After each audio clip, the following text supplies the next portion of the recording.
Hello, everyone. Dr. Joseph Capps coming back again to you with another episode of Dancing with the Darkness. This is our podcast, which is a raw, unadulterated, uh, unfiltered podcast about CPTSD. We talk about PTSD, operator syndrome, severe depression, anxiety, all of the things that are comorbid with each other. And if you're a first time listener, we're so grateful to have you here. Hope and pray today that this video speaks to you, that there's something in it that can shed a light on what you're going through, something that will help you be able to understand yourself better, why you do the things that you do, and maybe even be a springboard for you to start your healing journey. So very, very grateful that you're here. To the return listeners, once again, I have to shout out and thank you so much. You literally, maybe you don't understand how important your support is, but your comments, your feedback really is not only super, super critical for this channel, but it's also very, very important for me. It keeps me going, it fuels me, and helps me continue to do this every week. So without further ado, I want to go ahead and get into today's podcast. And this is something actually from a comment that we got. We mentioned several times in our videos about the trauma responses in particular that have to do with CPTSD. And there's a lot of questions and comments about fawning in particular, which makes sense because fawning is actually the most common trauma response that we end up with in relationships and in our workplaces and really just in life. There's always an element of fight or flight. There's always an element of freeze depending on the level of trauma, what type of trauma it is. But when we look at cumulative trauma or we look at developmental trauma, childhood abuse, domestic violence, anything that is a cumulative and chronic allostatic load, which is basically our nervous system is in that in that trauma response state, we're going to see a lot of fawning because it is about us literally surviving and navigating our situation. It's in more often than not, we have situations that are not going to be a fight or flight or a freeze. It's going to be more of a negotiation. Like every single day, we have to negotiate life. We have to negotiate relationships. We have to do whatever we have to do to survive. And a lot of this, it started with our parents. And it was because our source of nurture and love and pleasure was also a source of our greatest pain, our greatest fear, our greatest distress. So fawning is one of the main 4 trauma responses. We did a video a while ago, and there's actually like 8 or 9 different trauma responses, but there's synonymous with the 4, the fight, flight, freeze, or fawn. And so today we're going to kind of do a deeper dive on fawning. And I'm not just going to talk about what fawning is and what it looks like and why we got there, but I really want to give you some concrete solutions today on how to start working on this. And I'm going to throw in a lot of my own experience because even in this level, this state that I am in my healing journey with CPTSD to the point where I'm doing clinical work with clients, in psychology and doing the channel and everything else, I still have instances where fawning is involved, and I have to catch myself and I have to remedy that. And so, I think in a lot of ways it's very, very positive because it keeps me on my toes. It continues to help me stay in my healing journey. It keeps me diligent. And honestly, I think part of the struggle, the beauty of the struggle, is that it allows me to help other people to continue to do this podcast, to continue to be real and genuine, understanding intimately these things that we go through on a day-to-day basis, these struggles, okay?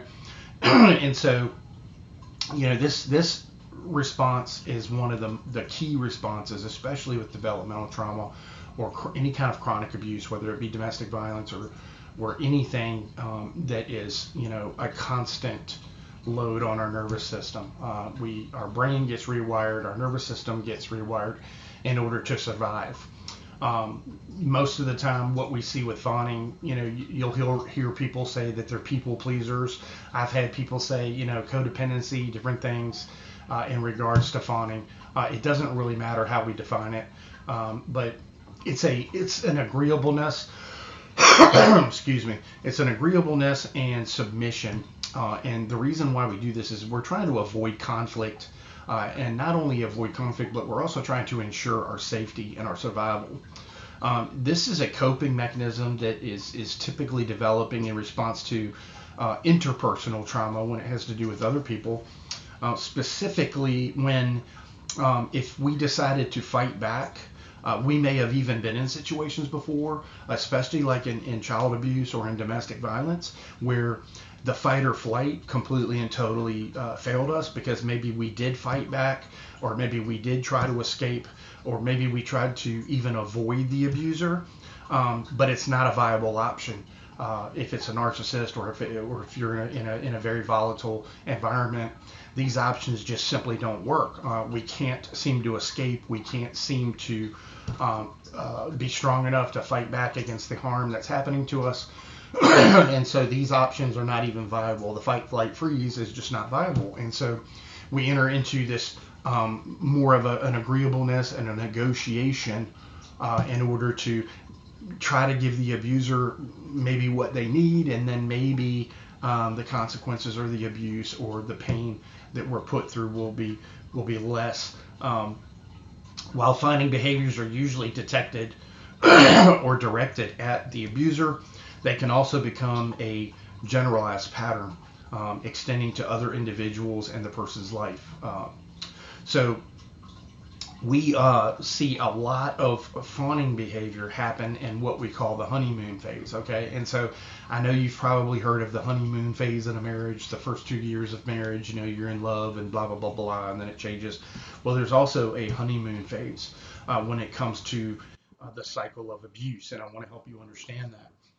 So this phase happens when there's an abusive incident, and then the perpetrator will often come back and they'll have some semblance of remorse, and they'll apologize, and they're very sorry for the actions. And this definitely happened to me a lot as a kid. They would come back after the abuse, and I'm so sorry I did that. Please forgive me, and either give you affection, or maybe I got a toy, whatever.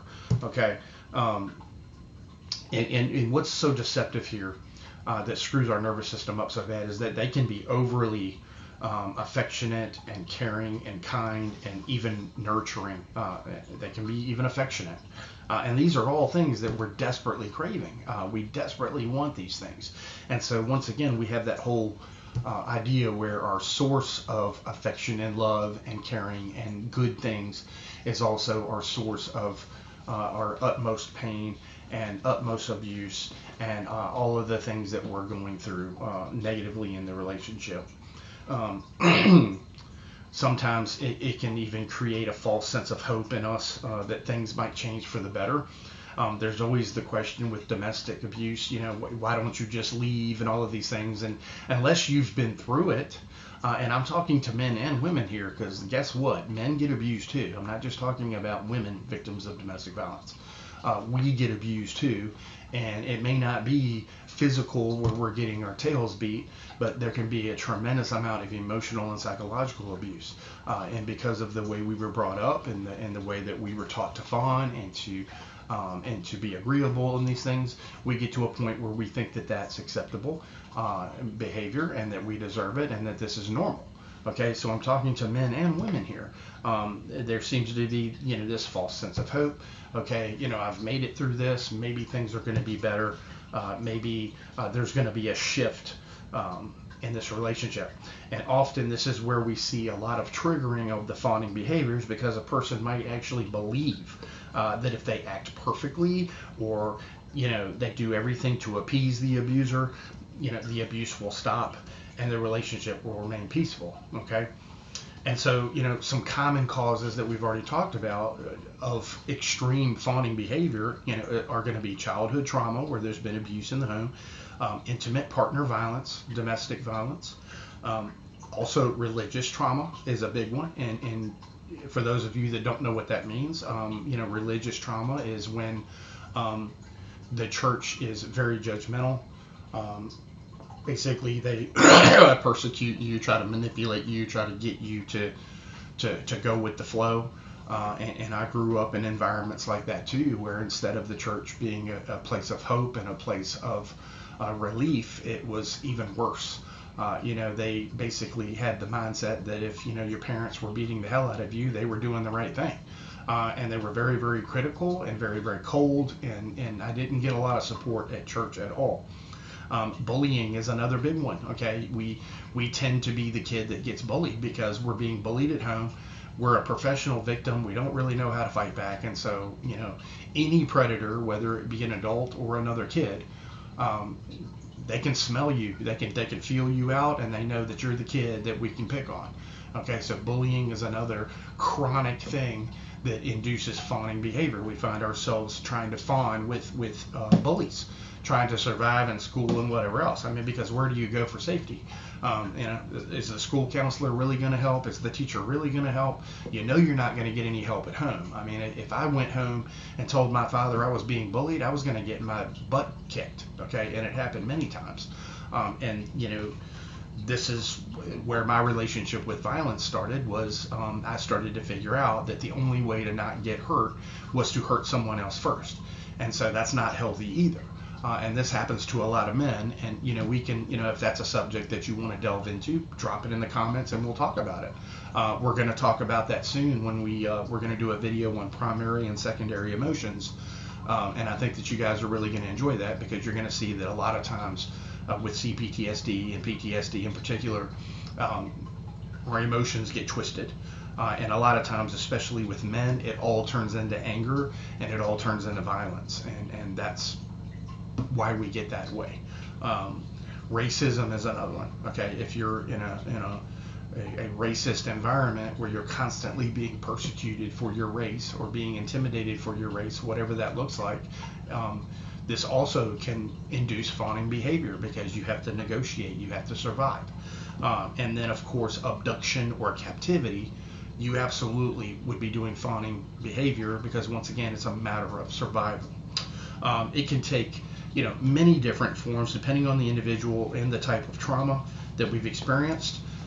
It's often associated, like we said before, with the term appeasement or people pleasing, and some of these behaviors aren't just people pleasing, but they may be submissiveness, politeness, denial, or even approval seeking behaviors. Okay, a lot of fawning behaviors leads us to that strive for perfectionism, or being our own worst critic, because we tried so hard, especially maybe in the parental relationship, that you were trying so hard all the time to do something that made your parent proud or gave you some sort of approval. And we find that with many abusive people, that all you did was raise the rung on the ladder or raise the bar for yourself, and then they wanted more, and it just continues on. Okay, and this can look like all kinds of things. If you're in a sexually abusive situation, maybe you'll do more things in the submissiveness or other areas sexually to appease the partner that you really don't want to do. Okay, and this is how we get into these situations, and we end up also with a very wounded and warped sense of sexuality that takes a lot of healing from. Okay, for us to get back in touch with our sexuality and the purity of it and the beauty of it, as opposed to it being dirty or stigmatized or you having shame and guilt about it. Other things that can change our behaviors, it can change over time, over a long period of time. If you're in these relationships or in these situations, these fawning behaviors will manifest themselves different, and they will change. So factors like your age, the amount of time that's passed in between the trauma, if you're having ongoing traumatic experiences, or if you're actually in clinical trauma treatment, all of these things are going to benefit, are going to influence or work with you as far as how these fawning behaviors are happening and how they can either develop or lessen over time. Some common trauma response examples when we come to fawning would be being overly apologetic. I'm so sorry, I'm so sorry. You're constantly feeling like you're in the wrong and that you have to appease the other person or apologize. Unable to say no to anyone, not just the abuser, but you just don't know how to say no. You have no boundaries. A lot of times you will assume responsibility for another person's emotional reactions and mood. Like you'll say, okay, well, that was my fault, or I'm the one influencing that and I need to fix it. I'm responsible for their mood. Okay. Trying to predict and actively avoid behaviors that might upset others. So, even if we're out of the initially abusive situation, we go out into life and we're constantly weaving the road of negotiation with every relationship. Well, I don't want to do that and make this person at work upset. I don't want to do this and make my boss upset. And you're in your marital or your intimate relationship, you may find yourself on eggshells all the time. And very, very sensitive to the mood of the partner, and constantly trying to figure out how you can appease that person or do something to improve their mood or make them happy. It can be very, very exhausting. It really, really is. And when we go back to that fact that we said that age changes things, the older you get, the more exhausting it is and the less tolerance you have for it. And this can be a good or a bad thing. If you're on your healing journey and you're making positive changes, then it's good because it's going to help you set boundaries. It's going to help you improve yourself and how you are in relationships. But if you're not in your healing journey, it can be catastrophic. And so we have to be very, very careful, because we may get to the point that it goes back to fight or flight again. And that fight response may not be very, very good. And we could end up hurting someone or us getting hurt, and there's imprisonment and all of these other things that can happen. So we have to be very, very aware of that. We might want to avoid talking about certain issues. If there's certain issues that every time they get brought up, there's going to be some sort of consequence from the abuser, we try to avoid these things. We might find ourselves excessively complimenting the abuser, just building them up, and oftentimes, this is the fuel for the abuser. If they're a narcissist especially, we're literally just filling up their tank. We're just filling that tank up, filling their need, continuing to make them feel grandiose and powerful and everything else. And unfortunately, all it's doing is reinforcing their behavior, that, hey, the more I abuse this person, the more I'm going to get fed from them. We may smile or laugh while discussing a painful experience, like, that's not bothering me, he, you know what I mean? And this is also an avoidance tactic within ourselves. We tend to ignore our own needs, wants, feelings, because we're so worried about fueling the abuser and those around us instead of ourselves. We will blame ourselves for believing, and really, we get this inner critic that is so strong that we believe that we're the cause of the abuse, that we're fallible, we are the problem, and this is why we're getting treated this way. And we carry that, and so we get subjected to this behavior, and we almost accept it as a way of life. And this can be rough. We will be in denial about the abuse. Oh, well, that really wasn't abuse, or well, I shouldn't have provoked them, that's why I got hit, or that's why I got told that comment, or whatever, it was my fault, I shouldn't have done that. So there's a lot of denial there that we also have. We will take over parental roles, we will become super responsible, we will never ask anyone else for our needs, we try to completely and totally self-sustain and never take anything or need anything or want anything from another person. And that's outside of the abuse, that's with every relationship. We try to be very, very hyper self-sufficient and self-contained, and we really don't want to ask or need anything because we feel like a burden, or we feel like that there's going to be recompense, right? If we ask for help and we get help, then we're going to have to pay that person back in some kind of way, because that's what we've been taught. We may never show anger or sadness or hurt in front of others. We just kind of navigate and play it off, and then we get to ourselves and it blows up, and it's very, very volatile. And these things happen because it's all bottled up, and you're like a pressure cooker, and it's going to come out. You know, healing from the fawn response is it's got to begin with one major thing, okay? And one of the things is that we have to recognize and understand the patterns that we are doing with people pleasing. We have to start recognizing the submissive behavior that we turn to. You know, a lot of people, most people are going to want to work with a skilled trauma therapist if you can find a good one. Some of us, you know, I was failed by a couple therapists, and I had no choice but to take the journey that I did, and I had to figure it out on my own and with God's help. And I think that was absolutely his purpose, because he needed me to develop into the person that I am now, so that I can come at this unique perspective as I talk to you and others, as far as the podcast, as far as daily interactions, and even in treatment, you know, with my clients. I think that this was my path. But if there are, you know, if there's, you know, trauma therapists out there that are trusted, that do a good job, you know, it's not a bad idea at all for us to find those and to work through these things with them as a partner, because it can be very difficult on your own. You know, another option too is, you know, this podcast is becoming a community, and I hope that you guys understand that it is a safe place. It is a community, and you know, sometimes even through our comments, that's another reason I ask you to comment and to put your feedback here, because your comments may spark something or resonate in another listener or a viewer, and you know, you guys may start a dialogue and start a support system.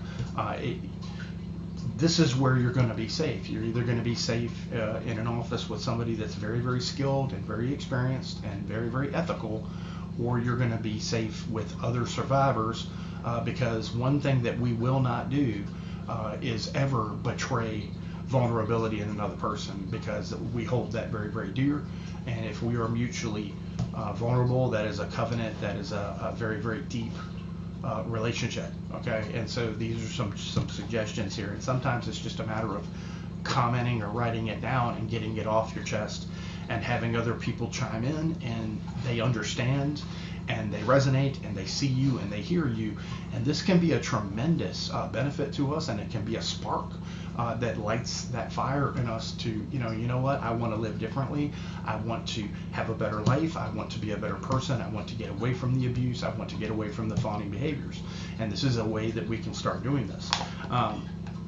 You know, we need to learn coping skills, and I try to put those in these videos. Every time I do a video, I try to give you some real coping skills, whether it be, you know, from a cognitive level or from a somatic level. I try to put things on these videos that I know work, because I utilize them. I'm not just saying, hey, do what I say. I'm saying do what I do.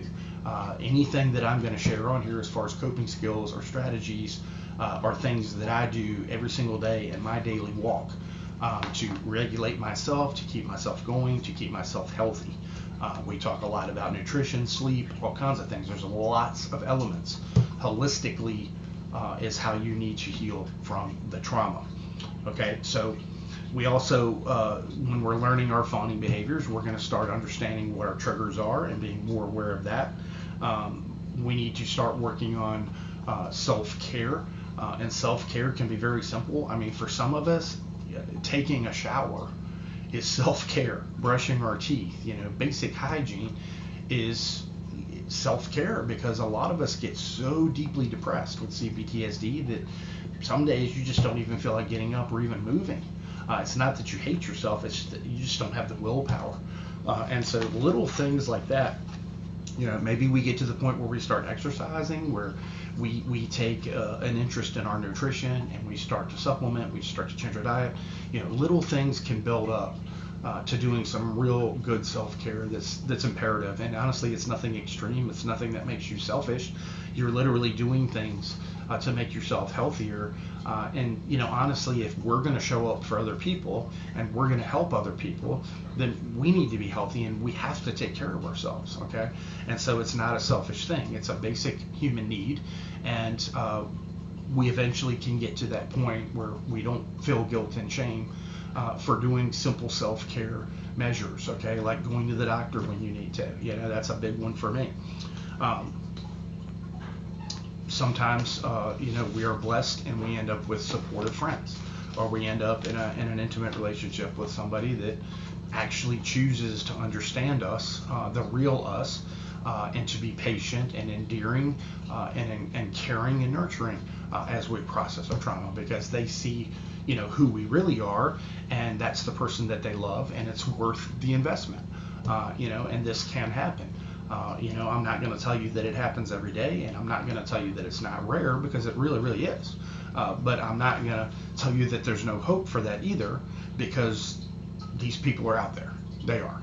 God has put them out there, and we have to be patient, and we have to follow Him, and we have to find them, or they have to find us, and that's just the way that it is. We want to be around people that support the work that we're doing and are encouraging of the work that we're doing. It's important to note that we're not going to be able to process trauma if we're still in an unsafe, traumatic environment. And I know that this is a painful thing, and a lot of people, when they hear this, they want to lose hope, okay? But I can't lie to you. It would be unethical, it would be morally wrong, okay? And I can't. And so we need to understand that real healing, solid healing that is going to last, only starts when we get out of the abusive environment and we get out of the traumatic environment, because you're going to take 2 steps forward and you're going to take 3 steps back. And I did it for over a decade, okay? I did it for over a decade, and it's very detrimental. It's so detrimental that even people that care about you, maybe you have some close friends, I've lost friends because they couldn't watch it anymore. They said, look, it's not that we don't love you. It's not that we don't care about you. It's that we can't sit here and see your raw potential and see what you're capable of and see the beautiful person that you are, but yet you can never move forward because you're constantly being abused, whether it be physically, mentally, or spiritually. And so I've lost people that were close to me simply because they just couldn't handle it anymore. They couldn't watch somebody that they love run in that hamster wheel and continue to suffer. And I don't hold anything against them. I mean, it's real easy for us to think, okay, well, I've been abandoned again, but it's not really abandonment. It's them creating their own boundaries, because watching you go through what you were was just too much for them. And they were powerless and they couldn't get you out of it. And I understand that 100%, but this can happen, okay? Once we're able to establish some physical safety, then we're able to start working on the emotional impact of what's happened, okay? This is how we start working on those fawning behaviors, okay?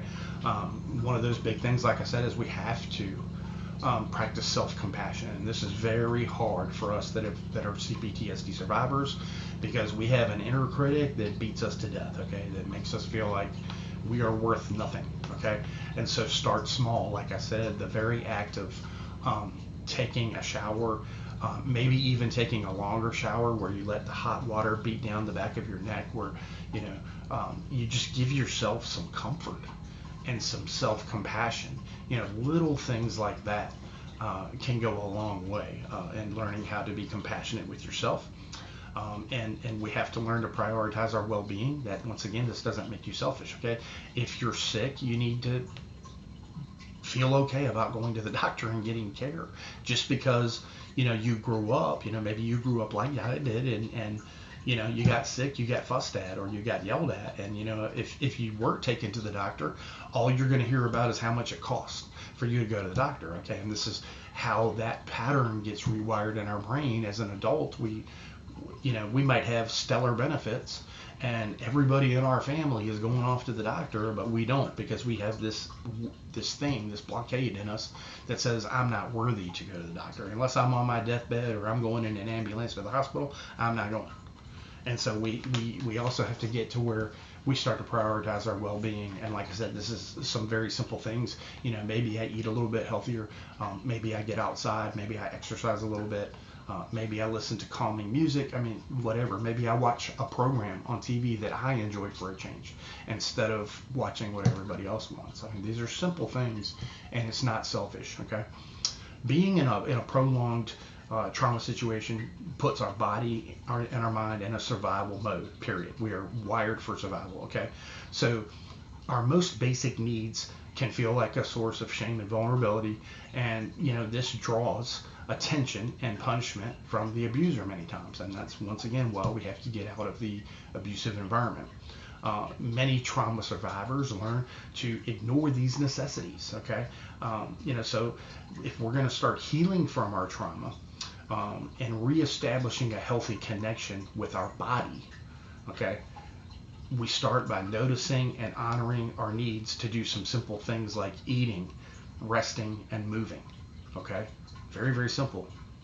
It's monumental for us, right? But it is actually quite simple. It's not that difficult, okay? These are basic human needs that we've denied ourselves because of abuse. And so, you know what? We need to eat when we're hungry. We need to be able to get some sleep when we need it. And also we need to move. We need to move and get everything, get the juices flowing, get everything going, okay? Simple examples. When you're tired, take a break. It's okay, okay? Avoid missing meals when you're hungry, okay? Just because you grew up where you had one meal a day, why do we carry that into adulthood? I did it for years, one meal a day, because I felt that was just the way that it was. You don't deserve breakfast, you don't deserve lunch, you're gonna get dinner, that's it. And we screw our endocrine system up, we screw our metabolism up, everything gets screwed up, okay? We're basically fasting before fasting was even a fad, right? But we're not doing a good fast, okay? Because we're shoving everything we can get down our throat in that one meal, and it's detrimental. So we're harming our body, and this is how this pattern keeps going, okay? Another example, why am I in the doctor's office all the time now at 50 years old? It's because I didn't even prioritize myself, and I'm still learning to prioritize that when you got to go to the bathroom, go to the freaking bathroom, okay? You don't realize the damage that does to your body until you get in your 50s, and then you start having all kinds of bad problems, okay?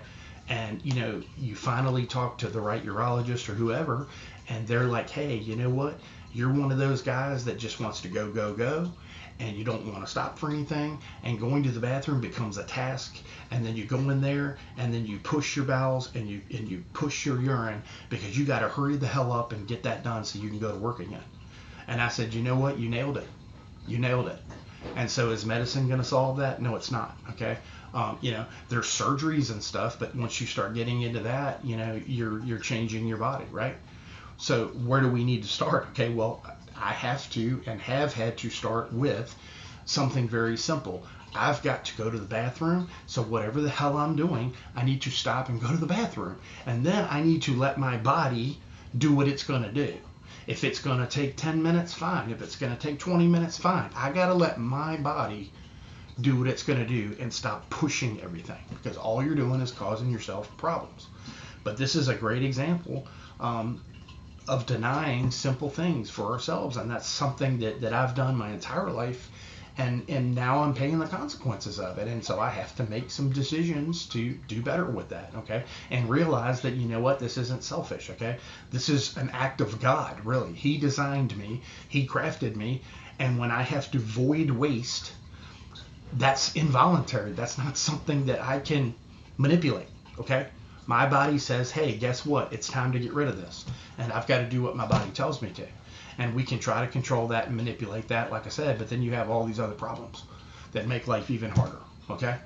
And so that's a simple example. Another example of fawning that happened to me just this week was, I'm in the doctor's office, and this guy is doing this pioneering surgery, right? And he wants to do this procedure on me, right? Because he's excited about doing this procedure. And I'm like, I'm going along with it, right? Because I'm fawning. I don't even realize it, but I'm literally fawning in the doctor's office because this guy's the expert and he knows what's best. And then I caught myself and I'm like, hold on a second. It's my body. I need to do what's right for me. And I also need to do what's financially right for me. And so we came to a compromise, and we're going to do some tests because it's the right thing to do. And we need to eliminate certain things, right? We need to eliminate things that can kill you. And then I'll make the decision. And basically my decision is going to be made, is it something that is clinically necessary to improve my health? Is it a medically necessary procedure? And if it's not, if it's elective because of convenience, because I want to go to the bathroom faster or whatever the hell, I'm not going to do it. Okay? And that's kind of what real life fawning looks like, even when we get to a point where we're healing and we're a whole lot better than we were. This is still something that we have to be very, very aware of because we find ourselves fawning. Another area that I continue to fawn is that in intimate relationships, there may be things that are troubling me instinctually. Like there's things that I discern, there's things that are bothering me, they're causing me discomfort. I may even have bad dreams about them, and yet I will appease the other person and tell them, no, do what you're going to do, because I'm so worried about upsetting them or asking them to not do something because it's going to cause resentment. And also this is fawning too, and we need to realize that. We need to be able to get to a point in our relationships where if there's something fundamentally bothering us, if it's a moral, ethical, or whatever concern that it is, it's bothering us, it's triggering us, it's causing us pain in any way, shape, or form, or any kind of stress, we need to not have fear, and we need to be able to not fawn. We need to be able to just tell that person, hey, look, you know what? This bothers me. This bothers me. I don't like it. It's causing me harm. And we have to understand that we don't have control of that other person and that they need to make their own decision when it comes to that, okay? And they need to make a decision because they're choosing to, okay? Because part of the abuse that we've been through with abusers is that if they make a decision and then they make it about you, then it becomes something that can be used against you later and just causes resentment. Oh, well, I gave up this for you because you wanted me to. That's just a pattern. That's a continued pattern, and it's a much more subtle form of dysfunction in a relationship, but still, it's not okay. A healthy relationship, we should be able to come to our partner or our friend, whoever it is in this relationship, and we should be able to voice our concerns. And there should be no fear of punishment or resentment or anything else. And we need to understand too that if we make a decision for the other person and it's not something that we want to do, that it will cause resentment. Okay, so we can't make decisions based on the other person's feelings either. Okay, as much as we want to, that's also fawning. We have to make our own decision that we feel good about because we're making a choice. We're saying, hey, you know what? I love this person so much, or I care about this person so much that there's really nothing out here that I want or want to do that is more important than how they feel. Okay? Not because you're fawning, not because you're trying to people please or make that other person happy, but because it's genuine love, care, and respect for that person. And then you can make that decision freely, and then you don't feel bad about it at all. You're like, hey man, that was an easy decision to make. There's no question. Okay, so we have to be conscious of these fawning behaviors that may not be as obvious. Okay, so we have to, in order to start healing, we got to start looking at these behavior patterns. We got to be aware of them. We've got to approach this process not only with compassion but with some curiosity too. Not judgment.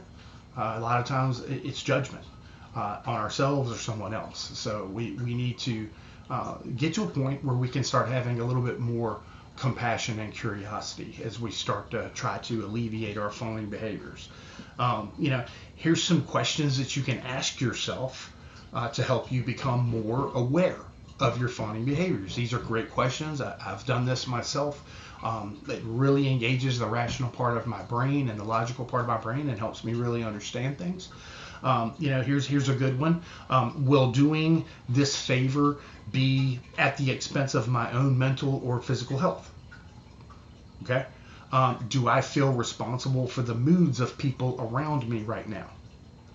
Am I ignoring or denying something I need or I am feeling right now? Am I apologizing for something that I have no responsibility for? Did I feel like I didn't have the right to say no or set boundaries with the other person? You see where we're going with this? Okay? Those are great questions to ask yourself when you're trying to recognize, am I fawning when I'm making this decision? Okay? These are great questions that we can ask ourselves, because if there's a yes answer to any of those, then we're not making a rational decision. We're making an emotional decision based on patterns, based on the hardwiring of our brain, based on the fawning behaviors that we've been taught to survive. Okay? Another thing that we have to learn to do is we have to allow ourselves to have complex feelings. Okay? Allowing for complex reactions to the abuser is often critical in healing the fawn response. Okay?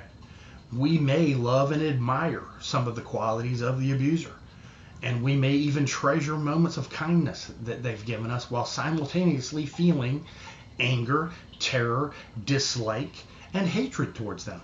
This is a complex set of feelings, okay? And it's okay, and it's normal, and we have to be allowed to feel that, okay? One response does not negate the other.